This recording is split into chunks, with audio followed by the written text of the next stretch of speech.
Welcome back to the Football Fitness Federation podcast. This is episode 245. This is a special episode today. We've got a certain topic we are going to cover. We're going to deep dive into pre-season today. And I'm delighted to welcome back onto the podcast for his hat trick, Coll. Ian, how are we? Yeah, I'm good, thank you. I like that intro, nice. And also, for his first appearance, this has been a long time coming, Christian Clarup. Thank you for coming on. And thank you for inviting me. And it's a pleasure to be joining a very experienced guy like Ian. Really great to be part of that. Brilliant, lads. Well, I appreciate you giving up your time. And I know there's a lot we can get into with this topic. So I'm going to jump straight in. I'm going to start quite broad and get you both to give your perspectives on things first, and then we'll get into a little bit more detail on things. And Ian, I'll start with you. In terms of pre-season period, when we're looking at that pre-season, when you're first thinking about planning the pre-season period, what would you say your aims, priorities are of that period? I think, yeah, Ben, it's a great place to start. Probably my thoughts on this have changed. Probably heard my last podcast. My thoughts of this have changed over the years as I sort of progressed to coach, and now I lead the periodization in the pre-season with the tactical content. So I look to see where the coach wants to be for the start of the season in terms of the team. Now that might seem strange coming from a head of fitness, but my head now, my methodology goes that way. So where the team wants to be come the first game, that's from a game model point of view. That's my starting point. Then I go into how that looks in terms of the fitness outputs, how that looks in terms of the physical game model. What do our players need to do to achieve this game model? And that's my sort of starting point from there. So really it's a tactical reference point in the game model, and then I work down through the physical attributes, what we need to achieve that. And then I look at the individuals. So from a holistic point of view, looking at the individuals, where are they now? Where have they been before? Looking at old data, previous data, injury history. So there's lots of things we go into, which we could probably spend an hour on just this one question. But a broad overview, I go for a game model. I look at what physical attributes they need to achieve that. I then look at the individuals, their previous history, and look at the sort of goals for the season in terms of what the club are looking for us to achieve. That's the main sort of priorities there. And then we go deeper into the sort of physiology, working hand in hand with the game model from there, if that makes sense. Just to expand on that in as well, before I put this across to Christian, you said about how your methodology and your approach had changed. And anyone that listened to our previous podcast will sort of understand your transition through roles as well and where that's come from. But what did then that look like beforehand? Yeah, for me, it was very, I would say, hardcore science. Gregory Dupont was my mentor, and he was the one that sort of started my journey at Celtic. Very, very hard science. It worked. I don't say it doesn't work. It's just my thought process now has changed. Look, back then we were heavy on testing. We were heavy on going through the periodization of the physiology, aerobic, anaerobic, PCR system, strength, the power, the rate force development, injury prevention work. We were really, really streamlined in where we were going in terms of the physiology outputs. Now, as I say, it's changed the model. So I would say it's gone really heavy science and testing and physiology and how that progresses in developmental pathway, periodization, into my shift, as you've just mentioned, Ben. Brilliant. And Christian, if I put the same question over to you in terms of priorities, aims of that pre-season period? Well, some of it would be based on the same stuff like Ian just described. It would always be the style of play that decides what we're going to do, which means the head coach or the club, the way they want to play will decide the fitness outputs that we're looking for. I will still have a quite scientific approach to it, which means we're still quite heavy on the testing and do different lab testing and field testing with the guys to like establish the fitness level of the players. Then we would for sure use historical GPS data, for instance, last season, whatever data you got, so we can prepare the guys. And where the mindset of me have changed a little bit was in the beginning, maybe due to lack of knowledge, it was a little bit more I'll call it heavy metal training. It's about training the guys really hard. They should really feel fatigued, and everybody should see that they really feel like they were almost dying. Then I found out maybe it was not the best way to build a model, because you might risk burnout of the players. So we try to really get And that's why I like the testing, to get an exact status of the players, build an adaptation period, and when they're ready for the more style of play requirements, we really push hard to reach that. And the style of play my head coach has right now is all about intensity. So we're really looking for pushing intensity in the matter of sprint meters, high intense meters, accels, decels, stuff like this. Okay, brilliant. It's an area that we could probably, again, do a whole podcast on. We could probably split these into different podcasts, but the idea of testing in that pre-season period, Christian, you've talked about their game style, game model coming down from the head coach. What's your thought process then on which tests you're selecting and then carrying them out with players? Like, how does that determine which test that you're going for? Well, some of this, we want to clarify what is any strength of the players, what is any weaknesses of the players, and where they might be missing some stuff. It can be everything from trying to keep the players injury-free, injury prevention test, different various muscle testing, jump testing, landing, and stuff like this. We will test the cardiovascular system. We will do a bit of intermittent running testing, change the direction test, and stuff like this, just to try to make an individual profile of the players. What are they lacking, or what are they really good in, and how should we try to help them so they can fulfill the requirements of the style of play? That's basically it. Brilliant. And Ian, what about your approach to sort of testing now? What does that look like? Yeah, probably in my view, we still test, but the testing's a lot lighter than what I did previously. You know, maybe a test of banking could be 15 tests. Now I really streamline. I look at anaerobic threshold, I look at jump scores, and we look at some injury prevention. Speed, depending on the club, depending on their methodology before, I might keep, but I prefer repeated sprints or change of direction. I think it's more specific to football players. So we still keep some testing there. Like Christian said, you know, building up a profile of that player is very, very important. And I think from an athletic profile point of view, you have to go deep into the testing. If his coach is after intensity, it's vital that the coach has that information. The way I look at that maybe differently now, and Christian mentioned that, was the game data. So game data, what did they do previous years? Can we have those game data profile of the player for their position? Did they change position? Was the coach looking for them now? How does that look from a training aspect? How are we going to increase their capacity in the football training drills without going deep into the athletic style? So that's probably why I don't go as deep into testing, maybe as Christian does, but they were champions last year, so I think the testing's working. You got to say that. Well done, congratulations. But for me, yeah, Matt, I've just progressed, and maybe that transition to coach that we spoke about.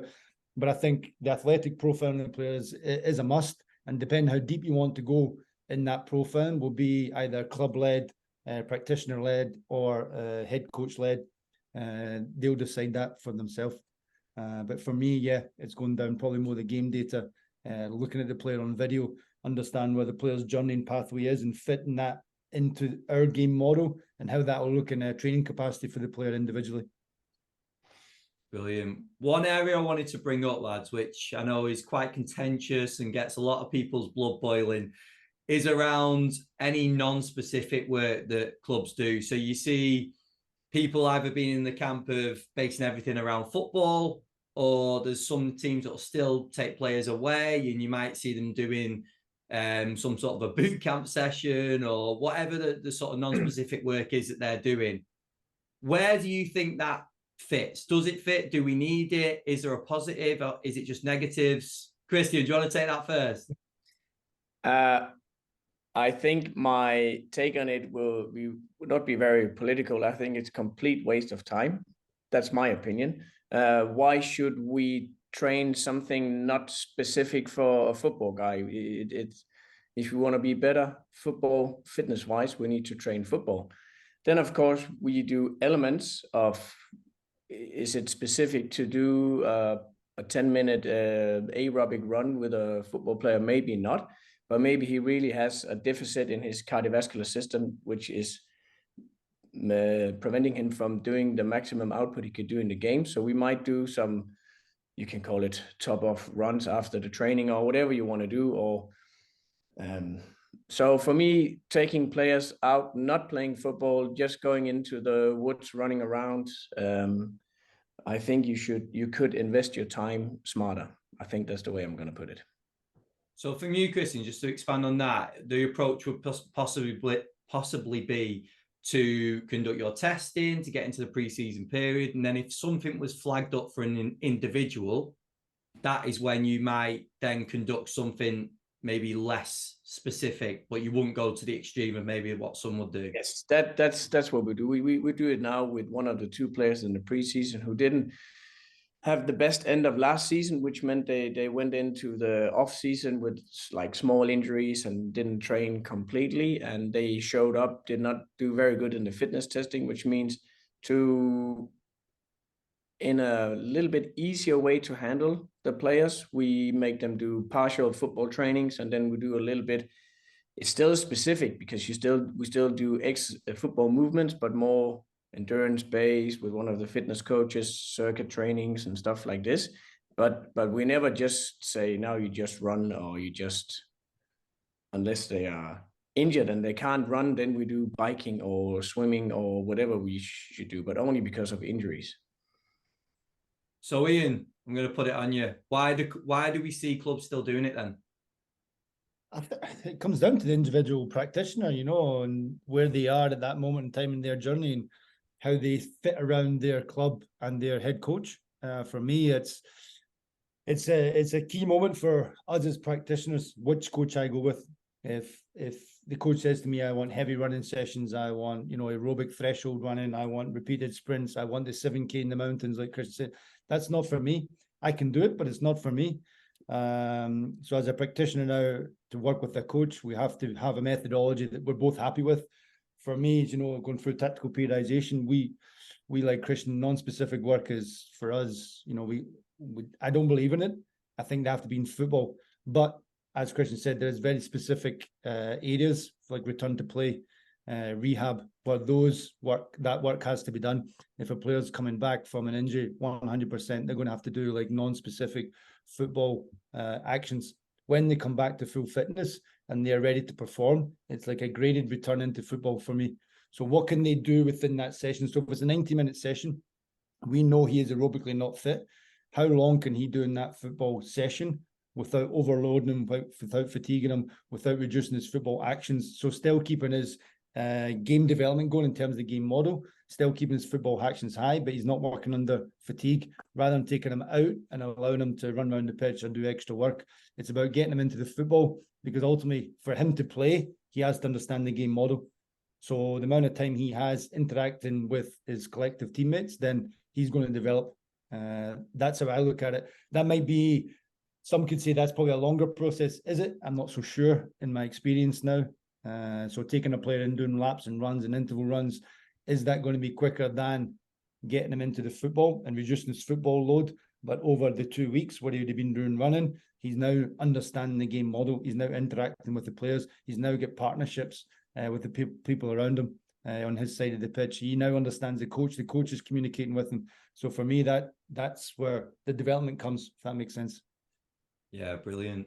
Just before we touch on periodization, which again is another topic we could go into for hours, I'm sure, I just wanted to speak about, this is something that I've spoke to a few people about recently, is the length of pre-season. Because as we record this now, we've got, especially some clubs in the UK, we've got clubs that have started pre-season, clubs that have been in pre-season for a couple of weeks. Some clubs aren't even back.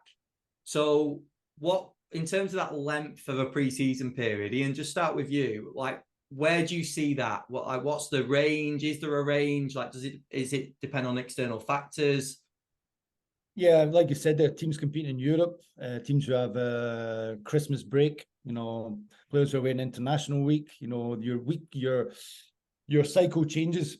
And again, this may be controversial. Now I've taken away, or trying to take away, the pre-season phase.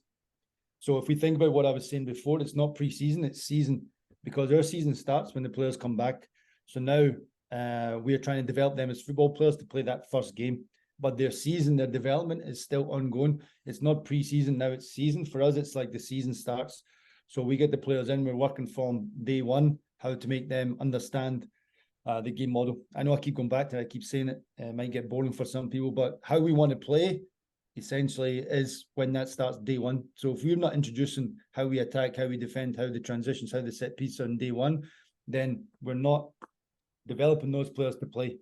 And that's probably my thought. Pre-season now is just season for me. We need to work directly. How are we going to get better? Especially probably more so if you've been in the club the season before, because it's a continuation of the season. If you arrive at a new club, it's still the season for me. You're transferring from an old maybe playing model into a new playing model. You've got new players arriving, so they have to understand what the coach wants to understand. If you take time away from that, maybe in the gym or doing running drills, that's reducing your time actually of coaching. And when you do analysis of coaching time and athletic time or training time or gym time, you'll actually be quite surprised how much coaches spend on coaching time, which would be interesting for practitioners to do, and then analyze how their team's performing. Are they physically good? Yeah, okay. Are they tactically good? Are they technically good? You can analyze that as well, looking at the data. Yeah, definitely. Just on that point, Ian, just before I cross over to Christian, that season v pre-season, is that like language that you would use with players as well? So is that working psychologically with players that you're getting them into the mind that they're not in a pre-season period, this is the season? Yeah, I think when you say to players that come the first day and say, our season starts now, and you see some players, look at you and like, it's pre-season, coach. Yeah, it's the season has started. This is day one of the season, and they're like, okay, but when we're running, that's when are we running? When are we getting the test? You're like, I know that's what you want to hear, but that's not how we work. Essentially, how we work is this is our method, like I presented. I mean, pros and cons, yeah, because it depends on culture, depends on environment, depends on team, depends on head coach, who they had before. You've got to take all these aspects into account. Maybe that terminology doesn't work. Maybe that club has intensity and they are all about running. And if you arrive there and you accept that job, then maybe you're going to have to use that terminology because that's common language within the club. So that culture is created. And it takes time to maybe change that culture. So if you rock up and say, yep, it's the season, guys, we're not doing any testing and running, you might lose some players who really value that and have valued that for the last 3-4 years. So you have to be cautious and understand the landscape when you go into that club. 100%. Christian, what I originally was going on to there before we crossed paths a little bit was about the length of pre-season. So what's been your experiences on that? Well, like Ian said, it's all about context where you're working, because there's a big difference from league to league, how the structure is. Do you have a winter break? Don't you have a winter break? You have a very long summer period in the club do you have a lot of national team players who's been away now? And no matter how much we like to watch football games, it is fatiguing to play games the whole season. So it just depends on the context you're working inside. And I think I said at the beginning, also moved away from these heavy beginnings in the preseason. So I still use the terminology preseason and season and off season and stuff like that, but that's just what I use. So the length is not that important. The most important is that we get the players adapted to the style of play again, the way we want to train, which means all, a little bit of muscle soreness and stiffness and stuff is gone. So we can actually just train, and then we just build the players up. And they might not be 120% match fit for the first game because we had 5 weeks of training or 4 weeks of training or 6 weeks of training, whatever you decide. But we make sure they maintain, and some of them even lift the fitness level throughout the season. That's probably most important. So we don't just load them heavily for 5 weeks and then we play and then we hope the best. So for me, the length of the preseason is not so important. It all depends on, are you going to play in Europe? Are you going to play Champions League round 1, 2, 3, playoffs, EuroLeague, Conference League, stuff like this? So it always be context based how long the preseason is. Brilliant.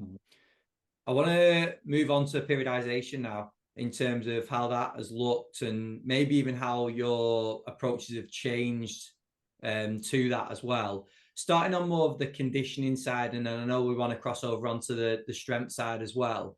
So Ian, do you want to kick us off in terms of your thoughts around periodization across that I was going to say pre-season then. Across No, the you can start say, of the I don't want to season. change your mind. I don't want to change anything.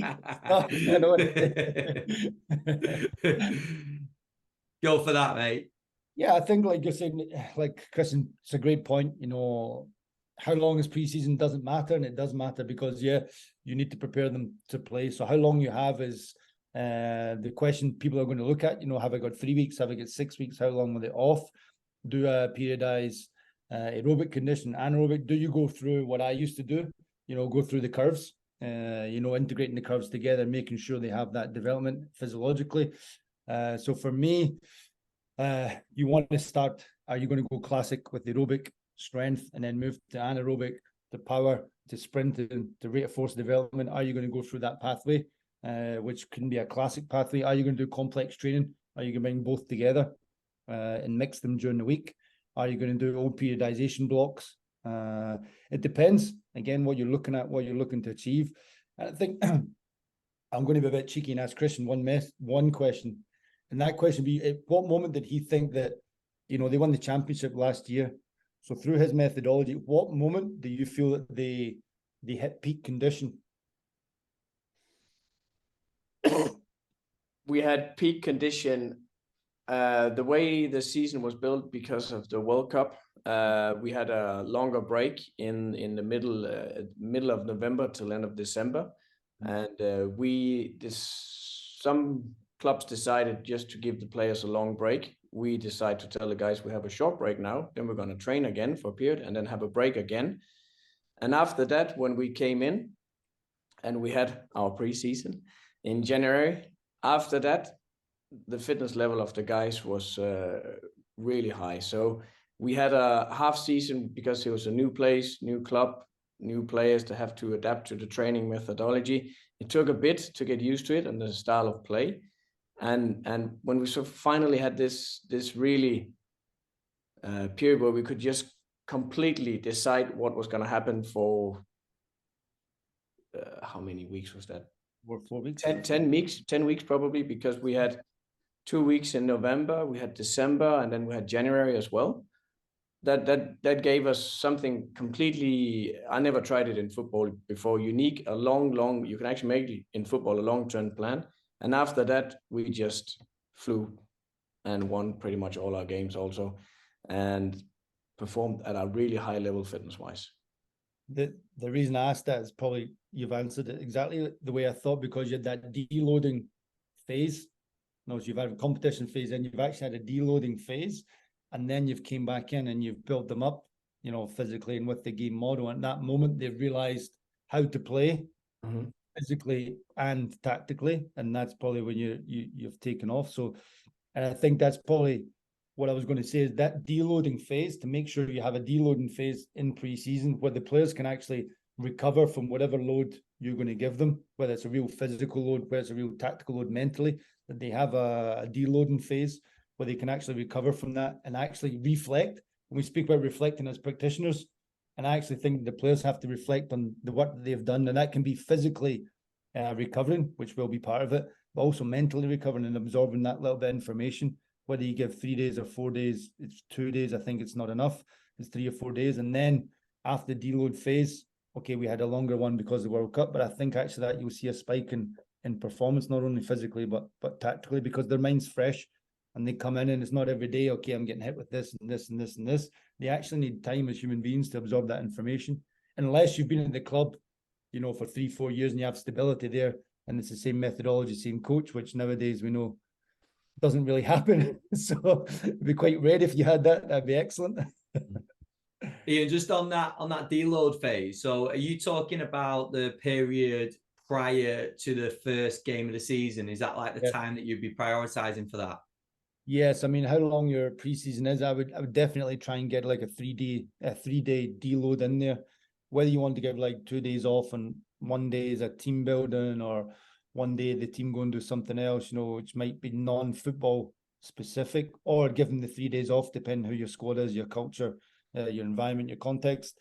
But for me, what I've noticed is after that period, when the players come in fresh, we talk about freshness, they can actually absorb more physical load, they can absorb more tactical and mental load. So actually get that spike that Christian spoke about when they went on to win the championship. They went undefeated in the second half, and I think this year was quite unique that way. But I hope some practitioners maybe reflected on that a little bit, because the last couple of years I've been trying to do that, and it's hard for coaches to give 3-4 days off. I can see Tristan in the background there, smiling a little bit. It's hard for them to give 3-4 days off, but for me, if it's part of your methodology, you believe in it, I think you have to be strong in it, because I think the rewards are high on it.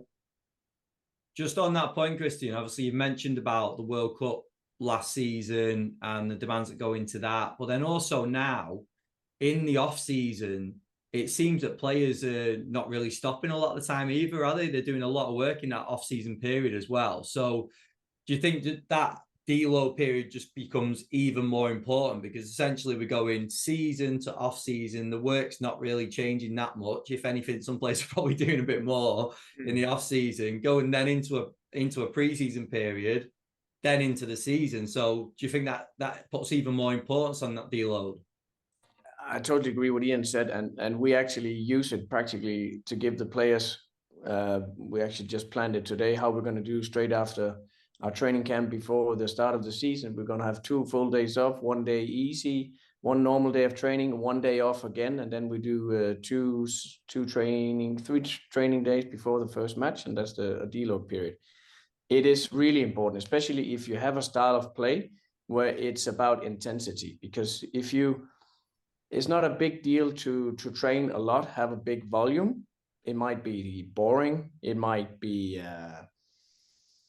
you might get a little bit of fatigue, but not much. It's not hard to handle. But if your intention is to train with intensity, you also really need to give the guys a lot of recovery. And especially if they also, like you said, play year round with national team, they play in Europe, they play in the domestic league, they play in the cup. Some of the guys, they get a lot of games and minutes, plus traveling, plus different training protocols, because they go with different teams and stuff like this.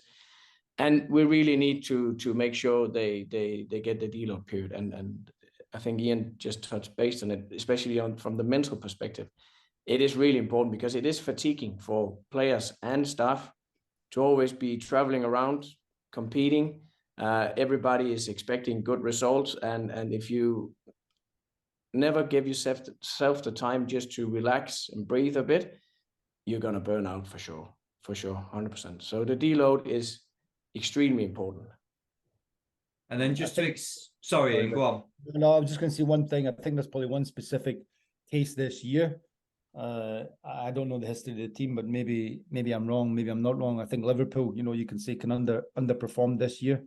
I would suggest if they've kept their training program the same for 4 or 5 years, have the players burnt out because you can't tell me those players should have finished in that position in the league. They have the quality to be at a higher level. So there's something around maybe mental fatigue there that maybe could have helped them, maybe not. And I don't understand the situation, but we could suggest from the outside, if they had maybe a deloading played or more deloading phases, would it have helped? I don't know. Maybe they did that. Maybe it's another reason. But it could highlight an area where teams need to, especially championship teams, to win. I think it's only Real Madrid that have won Champions League 2 times in a row. I think back to back. I think that's true. I think to achieve something like that is absolutely phenomenal. All those players who are playing World Cup games every week, they're playing. I mean, the mental stress and the psychological capacity it takes to win 2 Champions Leagues. I've never been that level. So the level I've been at, I can understand how hard that must be. And I think Christian brought up a great point there. Actually, us as practitioners, as staff, that must be mentally fatiguing. So how does that training program look? We're talking about our perspective and our context, but how does it look above us? You could how do you look at that level?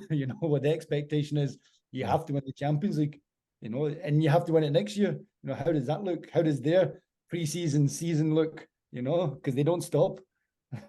Well, that's the other thing now, isn't it? I don't actually know the stats on how much things have changed, but it just seems now that the season so-called finishes and then players are straight on international duty and they don't seem to get much time off, whereas it feels like, and I might be wrong with this, where my focus was lying possibly, but it seems like a few years ago, you'd have a period where players were just away and they were left to their own devices to sort of recover, and then they came back into club. Correct me if I'm wrong.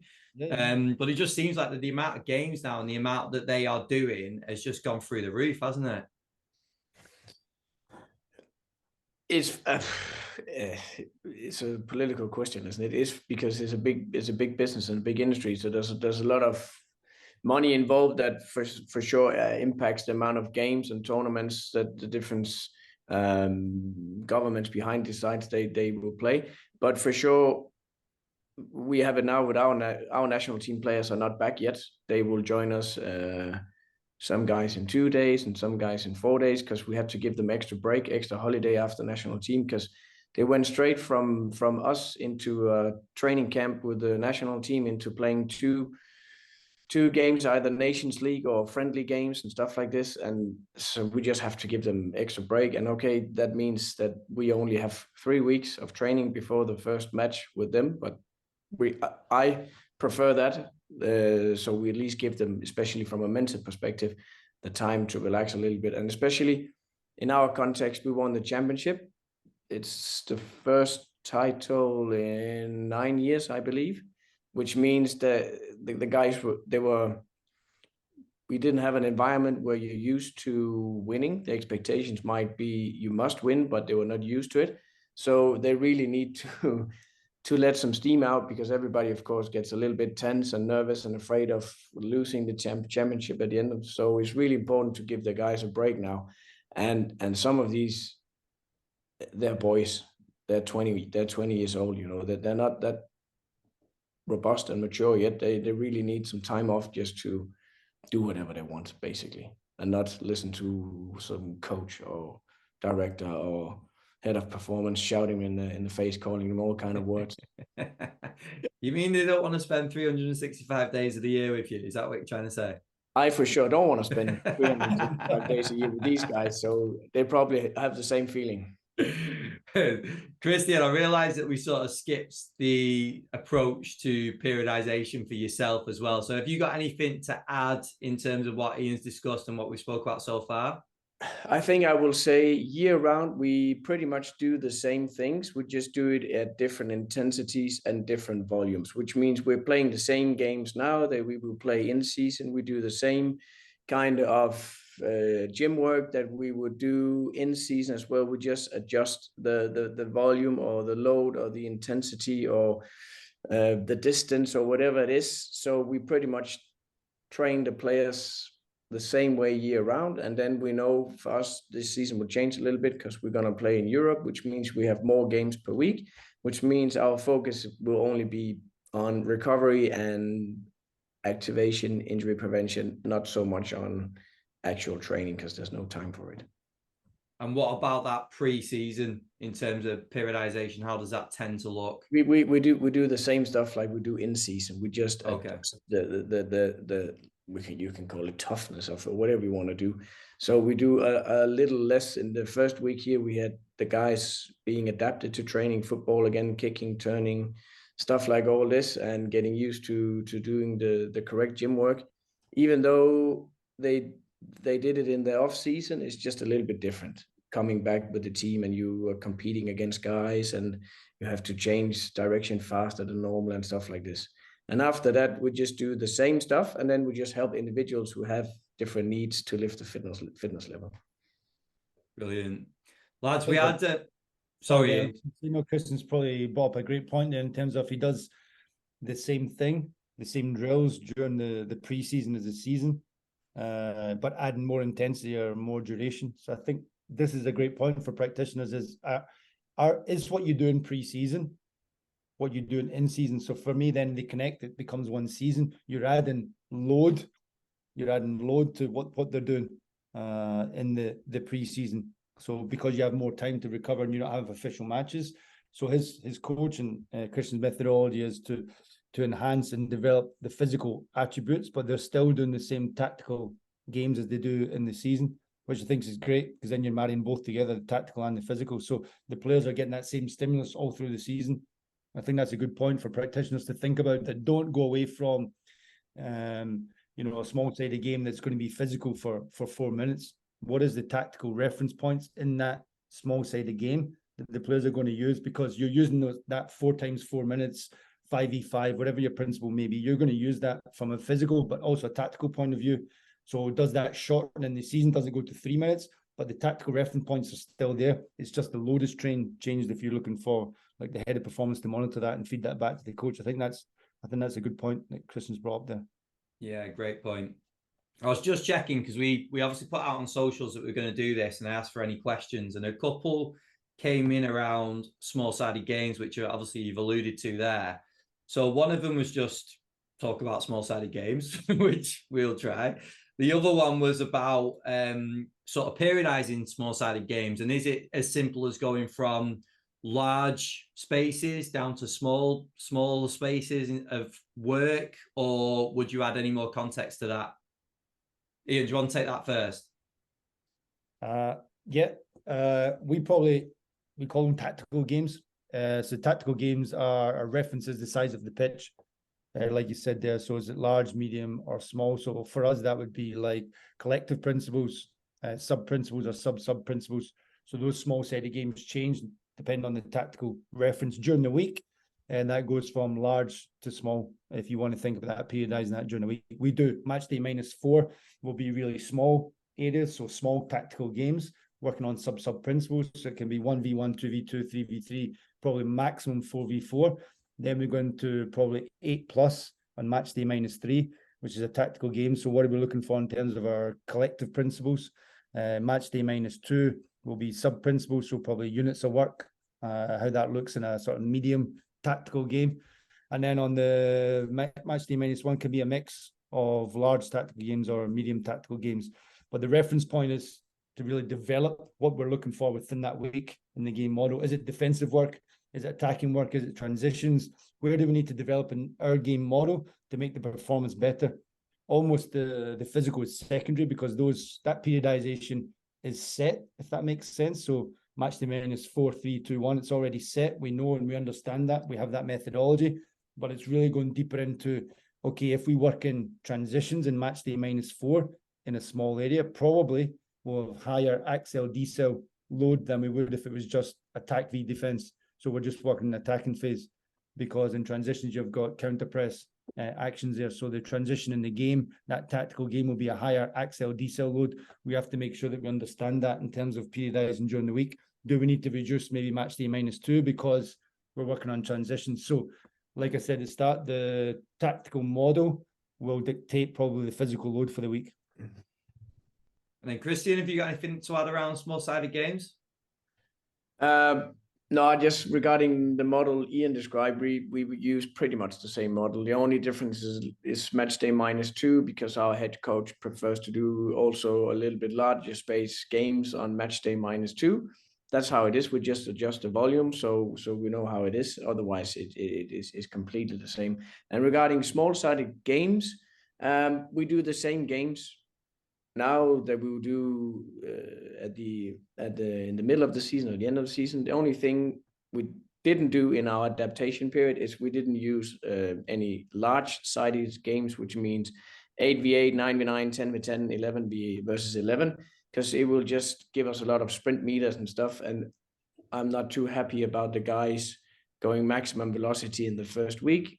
It's just my personal preference and experience that the risk of soft tissue injuries will be a little bit high, maybe. So we just keep things more. At the moment, we play 5-5, 6-6, and then we will go down to 4-4, 3-3, 2-2, and stuff like this. And then we're in the second week now.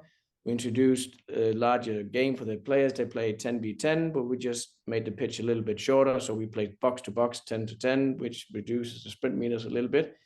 We have the first training match on Friday. So now they adapted and used to bigger spaces. We're ready to go. Yeah, that's the way I do it. Brilliant. No, it's great detail. And then when you say training match, is that first like friendly, is it? We don't play friendlies. We play training matches because it's never okay. Nice. Okay. Nice. Okay. I like it.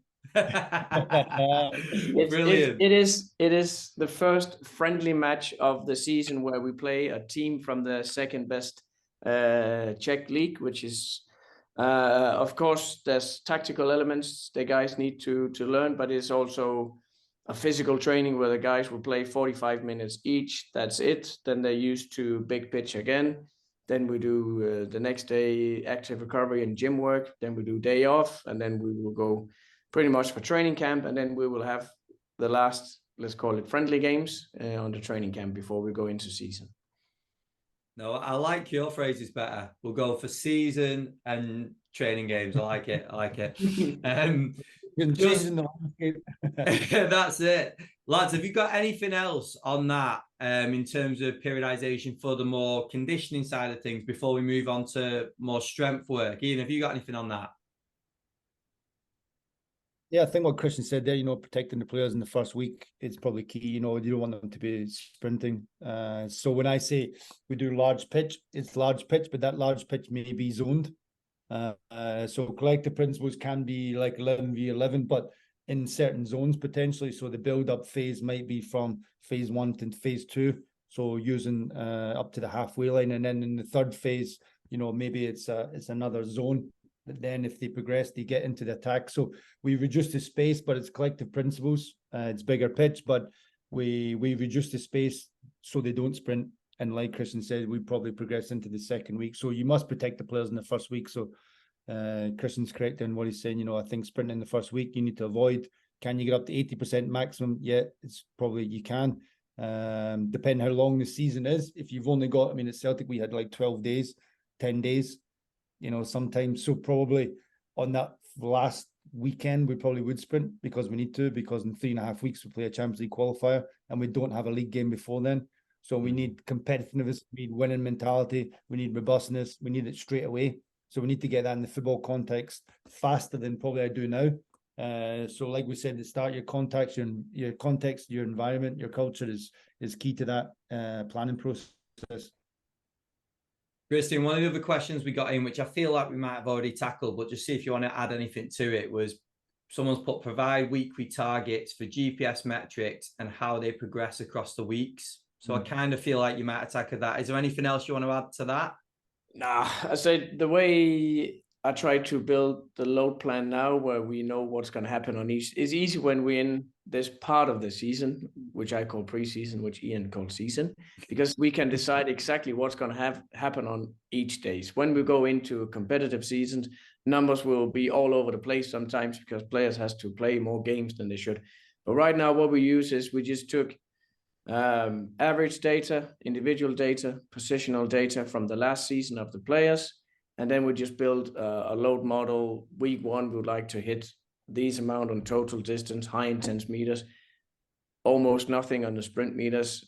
This week we're taking another step, increasing the volume and also increasing the sprint meters and stuff like this. So I think it's a good idea to not worry too much about everybody else load and numbers and targets, but try to look at your own data and actually try to use that to build some kind of you want to do overload, you want to do deload, you want to do maintenance and stuff like that. And then use your own numbers and not worry too much about what other guys are doing, unless of course you can see your team is really unfit and you're losing because of lacking fitness, or you have a lot of soft tissue injuries because they're always deloaded, and well, maybe you need to look for inspiration. But otherwise, use your own data, build your models, use the physiology, how to build models and stuff like this, and then find a way that works great for you. Brilliant. So I want to progress us on now because we had a few questions around periodizing strength across pre-season. So Christian, do you want to just kick us off with your thoughts and how you approach that? Well, we, like on pitch training, we do a period where we adapt the players to playing football and going to the gym, which means that we do the same lifts, like a Bulgarian split squat, for instance. I think that would be a quite common lift for a football player. We just reduce the load and the amount of work sets, and then we just build up after that so they get into it. And then we make individual recommendations. We have some guys who maybe need to gain a little bit of size because they're quite young. They just move from the B team to the first team or academy or whatever it could be. It could be older players where the main focus is maintenance. Let's make sure they don't get injured. So we don't worry too much about improving their strength too much, but maintenance, and otherwise what we always focus for is maximum strength and power. That's what we train every week for the guys. Specific exercises, what they need. Yeah, that's it. Quite simple. And if it was obvious a player was showing strength was a key issue going into the season, like, for example, a younger player coming into that first team, would that then become a priority? Would that then dictate, like, do you know what I mean? Would that then adapt the program? It could be, but it will be mainly if I had a dialogue with the technical staff. Do you guys think that his physical strength is preventing him from being part of the style of play? Let's say he has to be a target man or whatever we want to do, and he's simply not strong enough. Well, then we will focus a little bit more on strength training, and then we might reduce a little bit on his pitch training if needed. But not a lot, so he can actually gain strength. And then he will start an individual program with our performance nutritionist and basic stuff like that. Yeah. And that's also why I like to do the testing of our guys to find out, is it actually maximum strength that they're lacking, or is it RFD or power, whatever you test for the players. It's nice to get the profile of the players so we can help them to achieve be as good as possible. Brilliant. Ian, what about yourself in terms of periodizing strength? Yeah, I think I was probably 100% agree with what Christian said. That's the way I probably used to do it. Now I look at like the context of the strength on the pitch. So what actions we consider strength actions on the pitch. So is it 1v1? Are we looking for the wide players to defend 1v1? So that will have a strength and power element to that. So how do we improve that in the football context? So we would start very, very minimum with those dual tactical games where it'd be low repetitions, big recovery.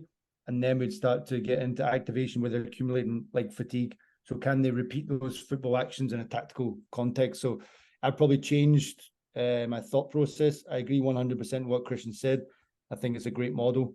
I think it works, no doubt about it. They're champions this year for their context, their culture. For me, probably the practitioner has changed in trying to, as I say, to start that tactical reference point. So if we are saying that our team have a deficiency in strength, how does that strength look as a team? Is it strength to press? Is it strength to counter press? Is it strength in duels 1v1s? Is it aerial duels because the league is like a counter-attack league? How does that look in terms of what we'll face as a team or what we want in our game model?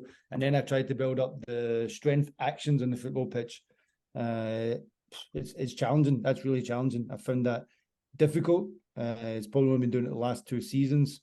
But I find it an interesting concept from coming away from the gym to increase strength and power in the gym, but actually to look at the pitch more. So my focus is probably there. So increasing the football actions and periodizing them within the tactical reference point. So can now my defender, my left back, defend 1v1? Can he then counter press?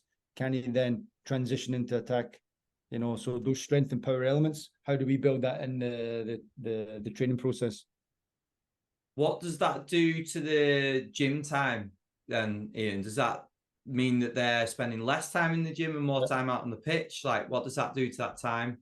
Yeah, so if we have a player who the coach says has a strength deficiency in 1v1s, he's always going to beat because he doesn't have strength. In my opinion, the first point is he tactically good enough? Does he read the situation, space and time? Is he aware of how the opposition attack? Is he aware of the opposition player? Okay, yes, he is. So tactically, he's good. So it's a physiological reference point. Let's ask the player, is it a psychological reference point? What's his history? We had to take that off. Okay, now we're just looking at physical. If it's physical, rather than take him to the gym, I'd probably try to keep him on the pitch and try to do individual work with that player.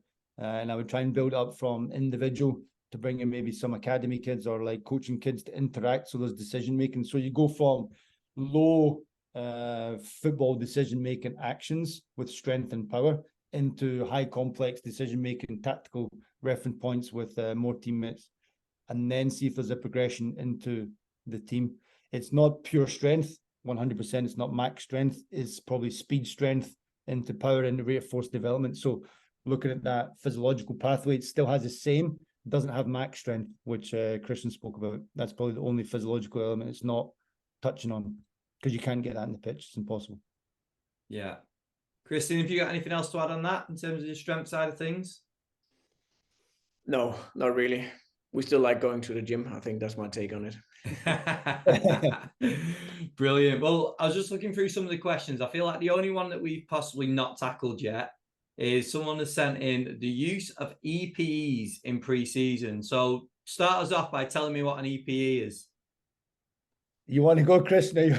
No, we talked about it, Ian, and we agreed that you are the best on this topic. So we're willing to. My understanding is explosive preparatory exercise, so preparatory exercise. So I think in terms of context in the warm-up, so I think probably the practitioner asking the question is, how do we program those explosive preparation exercise within a warm-up? Do we use it within our methodology? I would probably say yes. Do I prioritize it? No. I try and get the stimulus with the ball. So the reference point will be football action that has explosiveness within it in the warm-up. So if the coach is going to work in transitions, I will make sure that my warm-up has the ball involved and has an explosive action within it. So I'm preparing them physically and I'm preparing psychologically for that decision making when the session comes. So I do, but probably don't pay a high reference point to it. I don't do it athletically. I might some days use like coordination, transition, accel, decel work, which is more athletic, but that depends on where the team is in terms of their psychological state for that week, if that makes sense. So if I feel they really need a tune-up and they need switched on and they need me to blow the whistle and need me commanding, I'll go down that line. If I feel they need, today's high level tactical, I'll go down the ball route and make sure that I'm focusing on the tactical reference point, but still with the explosiveness of the game in both situations. Brilliant. Christian, what about yourselves? Now that we've worked out what it is. I hope that's I hope we might find out it's not. Yeah, we stick to Ian's description. It sounds good. Yeah, we will for sure use elements of it in the warm-up. The warm-up will always be based on what are we gonna do afterwards. So if it's necessary for the players to develop force or power really fast, we will make sure that they did a little bit in the gym before that. When they come out on the pitch, we also do a little bit on the pitch in athletic warm-up before we send them into games and stuff like this. So we'd use elements of it. Like Ian said, it's not a thing that I put a great focus on, to be honest. I think we train the key elements with the players' gym work on the field, because our play of style is based on intensity and fitness. So it's more to make sure the guys are actually prepared to do the work demanded in the tactical games, which means repeated sprints, maximum velocity, stuff like this. Are they strong enough? Can they develop power fast enough and stuff like this? Brilliant. Well, lads, that has been superb. Great content in that episode. So I really appreciate you coming on. I'm just going to give you in a second just any sort of final thoughts you've got on anything. But just as you do it as well, if anyone's got questions or anything, if they want to reach out, just give us your social media or wherever you want people to go just to get in touch. Ian, do you want to just kick us off with that? Any final thoughts and then just wrap us up with how to get in touch? I think, as we always say, there's more than one way. There's more than one methodology in football and more than one way that can work. It's what works for you and what you believe as a practitioner is true to yourself. I would just always say, as a practitioner, have your methodology, understand your methodology, how you're going to apply it. Can you communicate that to staff and players effectively, that you'll get the maximum out of that methodology? That's the most important thing for me. What you do and what you believe in, we can debate for years, and it will change over the years, I'm sure, as research comes, research goes, as football changes. Christian said a great point. It's a multi-billion pound, euro, whatever you want to say, business. It's huge, so we have to understand that as well. So I think what you believe in, you got to communicate it well. Whether that's what I'm saying tonight or what Christian's saying tonight, we've both been successful. neither way is right or wrong. And I think that's probably the take-home message, but fundamentally nail it down and be able to communicate it correctly to board members, to coach, to players, to staff. 100%. And any contacts? Where would you direct people, mate? LinkedIn or Twitter, you can reach me. This is my third time on, Ben. So hopefully someone's listening out there. They can LinkedIn or Twitter, no problem. I'll answer any questions. People know that I'm a pretty open guy. Brilliant. Christian, what about yourself? Any final thoughts? Yeah, I think as a practitioner, make sure you understand the style of play and make sure you adapt, because the real head of performance, head of sports science, head of fitness, whatever you like to call yourself, is always the head coach. He will completely 100% decide what will happen. So like Ian also said, make sure he buys into your ideas and thoughts, but make sure you understand his terminology, make sure you can speak football language. We are not working with scientists, we're working with football coaches and directors and football players. So make sure if you like to use science, make sure it's applied and you translate it into football language. I think that is my main takeaway point, because then you can always convince people to do what you think is the right thing. And then what about any contacts? Please use LinkedIn. Thank you. Brilliant. Awesome. Lads, I really appreciate you giving up the time and coming on. We've been trying to plan this one for a few weeks, and I knew it'd be good. So no, I really appreciate you doing it. And also best of luck going into retaining the title, Christian. We will do our best. Ian, I know you're going into a new role as well. So congratulations on the role and best of luck going into that as well, mate. Cheers, Ben. Thanks, guys. Thanks, Christian. Thanks, Ben. All the best for the season. Thank you. Likewise.